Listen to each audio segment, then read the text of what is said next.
kidsies! In this video I'm gonna go into how to find out your starseed origins. And there's three main ways that you can use to figure out where in the cosmic galactic locations your soul might be mostly coming from. And before I get started into this video, I just wanted to mention that there is actually a possibility that your soul has traveled across the galaxy, across the universe, that your soul has actually gone to many places and picked up many different soul fractals on the way. So by no means is one origin going to be the only one that you're going to experience. And on that note, sometimes we might have different aspects of ourselves come through, for example, in different astrological transits. And that's one of the things that I'm going to go into in this video. But, of course, our main focus is on finding the starseed origins. And if you're new to my channel, my name is Alvia, I go by he, him pronouns, and I am a star guide, multi-passionate creative, and an Andromedan ghostbuster. Just an overview. You can use tarot cards, you can use astrology, or you can do a past life regression, or a guided meditation, or you can do other ways like a hypnosis or things like that to figure this out. And there are also other methods that many people use, for example, getting a star map where you can see all kinds of different stars hanging out in the sky, and then you just kind of see what you're intuitively pulled in, or you could even use a pendulum. I'm gonna go deep into all of these methods. Three main ones, of course, as I mentioned, is to use a divination tool like tarot or astrology. And I'm gonna kind of lump those things together, even though they're kind of different ones. That's our first way of figuring this out, and this is especially good if you are more of an analytical type. And the tarot will of course depend on the decks that you are using, so that also kind of depends on what you're using, what you have the resources to, because it's going to be working differently than the astrology. The astrology is a lot more analytical because you're going to be looking at your birth chart degrees, of the different degrees, for example, for your ascendant, for even your midheaven IC and your descendant, as well as your main planets, but also just to get a more full picture. In my Starseed astrology readings, I do take the asteroids in the game as well, the main four. I mean, technically main five, and then the Black Moon Lilith. So I take those into account as well. And I pull a few different charts so that I can see all kinds of things that are going on in your astrological chart, and then see which degrees are and which constellations are most populated in your chart. That's kind of how that works. You really just look for different fixed stars, different constellations, as well as the aspects and placements that you have in your personal planetary selection,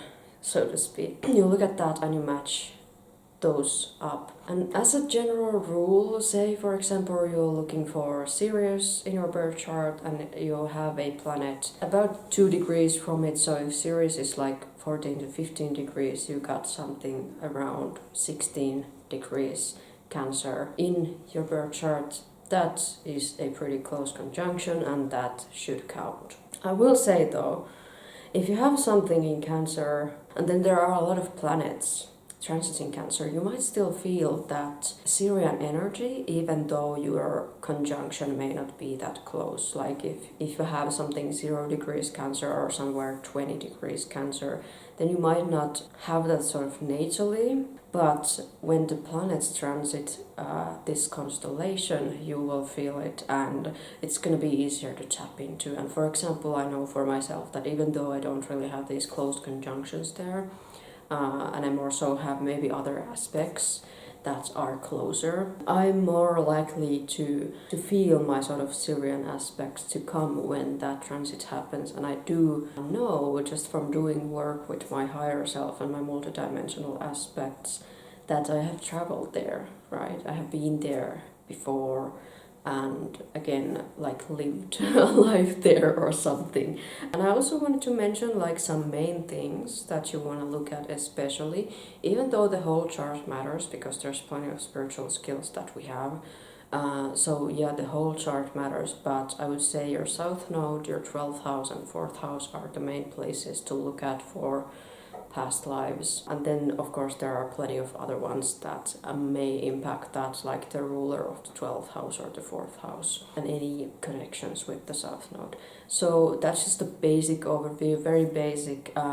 If you know how to read charts, this is going to be a lot easier. If not, you can ask for help or you can get a session with me, links down below of course. That's what I offer my Starseed astrology readings for. And then, of course, with tarot, there are some decks that really work. Maybe I might want to make like my top decks for this type of work for you guys, so that you can kind of have an idea on what you can possibly work with. One of the ones, of course, is one made by yours truly. It's the Inspiring Alien Tarot. I actually made this before I was really owning the whole Starseed thing, but the thing is I have always been into aliens. So this kind of arose from those themes, and I made this new, this is the newest edition of my deck, and I love them. The cards themselves, you might be able to recognize some of the species. But then there's also a lot of information in the guidebook that also explains to some extent some of my choices for the cards, as well as just some of the species that these images can represent. So that's something to of course keep in mind with my deck, but there are plenty of others that I definitely want to show on another video, because tarot is where this whole thing started to unfold for me, and this is really good for some intuitive ideas of finding out your origin.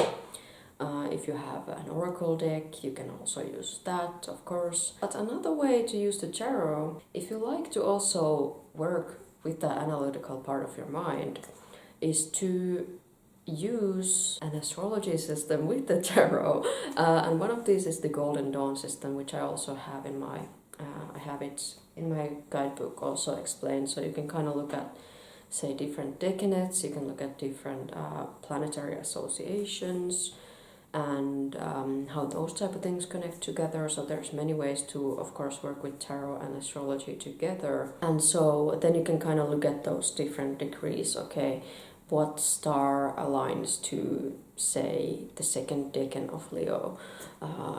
Like if I were to look at like my own origins, are there any stars there that could possibly have a connection with me, or what possible aspects in these cards would show a specific past life in a certain star system that can work too. Now the other way has to do with past life regression, past life meditation, past life hypnosis.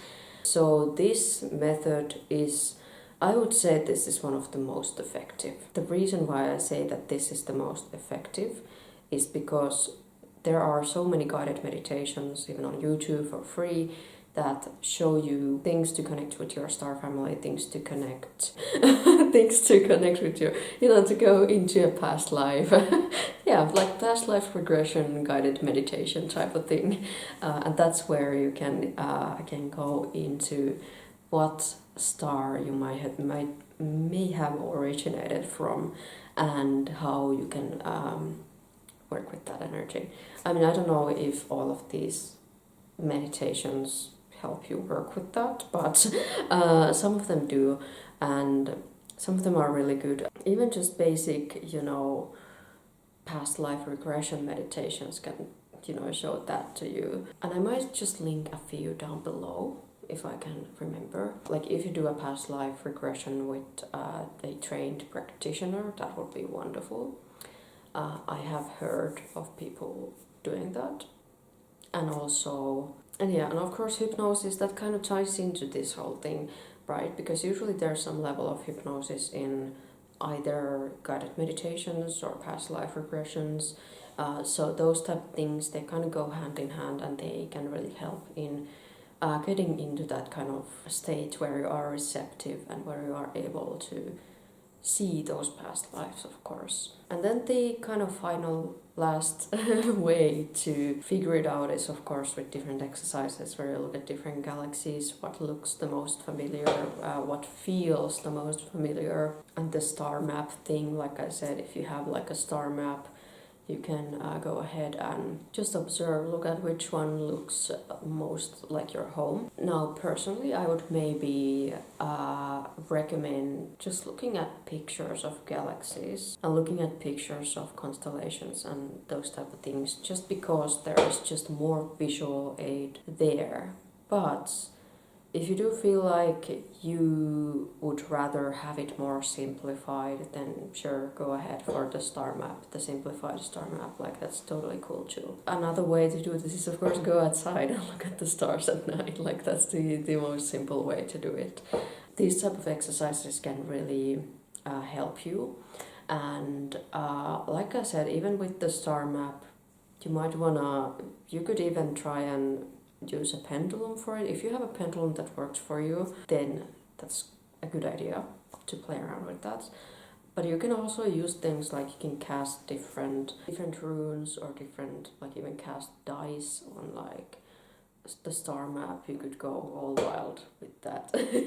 So like that's just some freaky ideas on what you could do with a star map if that's your jam. And I'm gonna search the internet and put some links down below so that you can go ahead and figure out your starseed origins in all kinds of different ways. And no, it doesn't have to be hard, but different strokes for different folks, you know, all that good stuff. And of course, most of us starseeds are probably already pretty intuitive, but we also have to understand that sometimes people might struggle with their intuition, right? I wanted to kind of say this, and this point is actually going to come up in my other video that is all about getting started with your starseed path and staying on the path. Because sometimes we doubt our intuition. There can be so many things that can just kind of fuck up with our intuition, you know. Different situations, but if we are not so much in tune with our intuition for whatever reason, we can go the more analytical way. And I'm not saying that these two cannot coexist, because they absolutely can. And especially for myself, they do coexist. And I'm definitely more on the, I guess, intuitive, you know, heart-centered, feely type of way myself. But that's just the final bit of information. Trust your intuition. So whatever you find first, whatever really strongly resonates with your heart first, that is most likely the main origin that you're from, right? Like I'm pretty sure that Andromeda was one of the first ones that I found out about. And then it's also being confirmed in my birth chart, like that also. Right? It's not just one thing. It's just a lot of these things align, and that's how I found out about, you know, my Andromedan star family, star origins, and all that good stuff. Because yeah, that's where my star family is from. That's my main origin. But then I also have had all of these other stops on the way, like a very strong higher self aspect from the center of the Milky Way. And in my previous video I talked about things like Atlantis, Lemuria, Apollonia, and different places like that. So yeah, I've been in so many different places, but I feel like that's the case for a lot of Andromedans, that, you know, we just travel a lot, because Andromedans are from another galaxy, so there's a lot to go on the way. I think without further rambling, I'm going to end this video here. I hope you enjoyed. Let me know what you find out on your journeys down in the comments below. If you already know your origins and you're just watching this for fun or doing research, I don't know. Let me know down in the comments what you have already found. I'll talk to you all soon. Stay inspiring. Remember to like, share, and subscribe, okay? I will see you soon.